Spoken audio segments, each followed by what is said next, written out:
Assalamualaikum anak-anak, kembali lagi dengan Ibu. Sekarang kita belajar, tapi terlebih dahulu kita harus berdoa. Bismillahirrohmanirrohim. Robbi jidni ilma warjukni fahma. Amin. Baik, sekarang kita ada di tema 1, subtema 2, kebersamaan dalam keberagaman. Pada pembelajaran ke-1. Pada pembelajaran ke-1 di subtema 2, cara menentukan gagasan pokok dan gagasan pendukung dalam bentuk diagram. 1. Bacalah paragraf dengan saksama. Pada teks bekerja sama dalam keberagaman di halaman 75, kalian membaca paragraf dengan saksama. Kedua, cermatilah kalimat pertama hingga kalimat terakhir. Kalimat pertama hingga kalimat terakhir.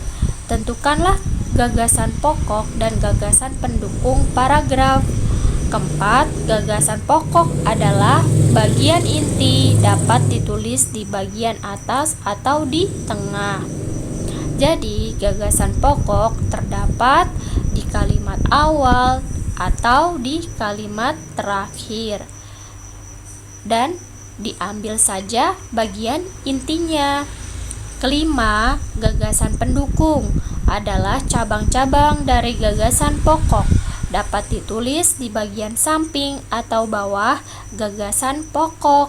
Jadi, gagasan pendukung ini sebagai kalimat penjelas, seperti yang ada di kalimat kedua, ketiga, dan keempat. Selanjutnya, bacalah teks berikut dalam hati. Di halaman 75, terdapat teks bekerja sama dalam keberagaman. Edo dan kelima teman-temannya mendapat tugas untuk melakukan percobaan tentang bunyi. Manakah yang menurutmu gagasan pokok? Ya, gagasan pokok ada pada kalimat terakhir, yaitu bekerja sama melakukan percobaan bunyi. Jadi bunyinya disambung pada percobaan bunyi.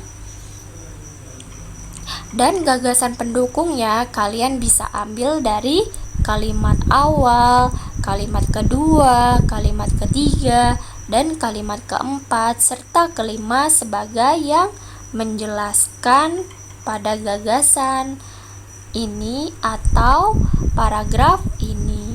Selanjutnya, pada paragraf kedua dan ketiga adapun sama. Ya, gagasan pokok pada paragraf kedua yaitu pada kalimat terakhir menghargai satu dengan yang lain. Jadi, gagasan pendukungnya kalian bisa ambil dari kalimat pertama, kedua, ketiga, keempat, dan kelima.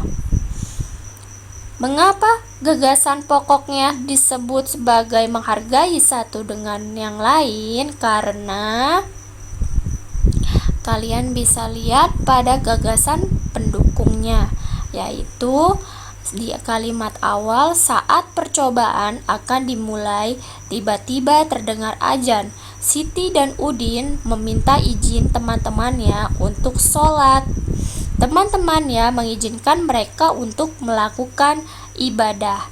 Dilanjutkan seterusnya dengan kalimat ketiga, keempat, disebut dengan gagasan pendukung atau gagasan penjelas. Berikutnya paragraf ketiga. Ya, sama paragraf ketiga. Gagasan pokoknya terletak di kalimat terakhir, yaitu hidup rukun, saling membantu meskipun berbeda agama. Karena tidak mungkin pada di kalimat awal. Kalimat awal sebagai gagasan pendukung karena kalimat awal di paragraf ini sebagai kalimat penjelas. yaitu tiba saatnya keenam sekawan melakukan percobaan. Setiap orang menunjukkan tanggung jawabnya dalam bekerja. Next, panca indera manusia. Kalian bisa lihat di halaman 82 tematik. Bagian panca indera pada manusia yang pertama yaitu ada mata, ada telinga, ada hidung, ada lidah, dan ada kulit. Mata berfungsi sebagai panca indera penglihatan, telinga panca indera pendengaran, hidung panca indera penciuman, lidah panca indera pengecapan, kulit panca indera merasa atau meraba. Cara menghasilkan bunyi pada benda. Sumber bunyi adalah semua benda yang dapat menghasilkan bunyi. Bunyi dihasilkan oleh benda yang bergetar. Jadi, pada telinga ini ada bagian-bagiannya. Di buku tematik kalian dijelaskan indera pendengar atau telinga.